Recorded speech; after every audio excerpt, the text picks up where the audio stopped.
দাদি এখানে পড়ে আছে। আর আমার বোন নাকি মাঠের মধ্যে আছে, আমাকে দেখায়নি পর্যন্ত। আমি এটুকুই দেখে আমি ভাবছি আমার দাদি হয়তো অসুস্থ মারা গেছে। এই পর্যন্ত আইসি দেখে আমার দাদি কেউ নৃশংসভাবে ফেলে রেখেছে। আমার বোনে কেউ সাথে ওনে ফেলে রেখেছে, আমি আর কিছু দেখিনি। কারা মারতে পারে বলে এরকম কোনো ধারণা শত্রু আছে? আমি কিছু কি কর কথা কব, ওরা তো কারোর কোনো অপরাধ করেনি। কিনা শত্রু হবি, কেউ শত্রু যায়নি, কারোর কোনো অন্যায় করেনি। আমরা দেখছি আমরা কাজ করতেছি, আমাদের এখানে কভার এবং আনকভার পুলিশ পার্সনরা কাজ করতেছে। আমরা বিভিন্ন অ্যাসপেক্ট নিয়ে ইয়ে করতে আশা করি যে আমরা এটার সঙ্গে যারা জড়িত তাদেরকে আমরা আইনের হাতে নিয়ে আসব। এক্ষেত্রে আপনাদেরও যদি কোনো ফ্রুটফুল কোনো ইনফরমেশন থাকে আমাদেরকে জানাবেন। আমরা আশা করি যে আমার জেলা পুলিশ এবং এখানে কয়েকটা টিমে আমরা কাজ করছি, আমরা ডিটেক্ট করে ফেলবো এবং জড়িতদেরকে দ্রুত এই বিষয়ে আপনাদের মাধ্যমে সবাইকে জানাতে পারবো। স্যার, এই যে ধর্ষণের কোনো আলামত পাওয়া গেছে কিনা, আর একাধিক অপরাধী ছিল কিনা, কি মনে হয়? প্রাথমিক তদন্তে আপনারা আসলে কি পেয়েছেন? আসলে এই বিষয়গুলো হলো যে এক্সপার্ট কেন্দ্রিক।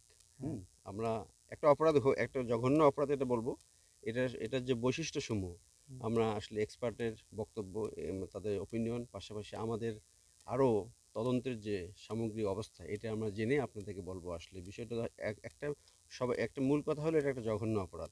ভবিষ্যতে যাতে আর কারণ না ঘটে, একজনের দুর্ঘটনা আর একজনের শিক্ষা, এদের দ্রুত আইনের আওতায় আনি।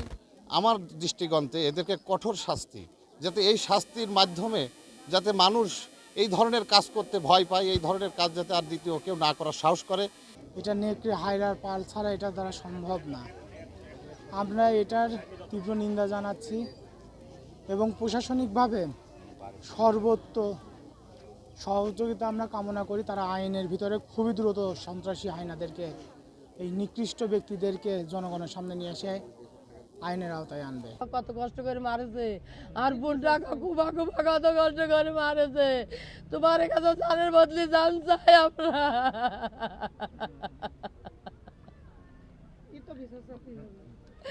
আমার বোনের বিচার চাই, আমার বোনের বিচার চাই, আমার বোনের বিচার চাই।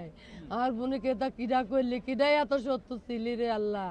আমার সন্তানও নিরাপদ নাই। এই ঘটনাতে আমাদের সারা এলাকা কাঁপে গেছে, মানে ভূমিকম্পন যেরকম হয় ওই রকম সকালবেলা একটা দুর্ঘটনা হয়ে গেছে।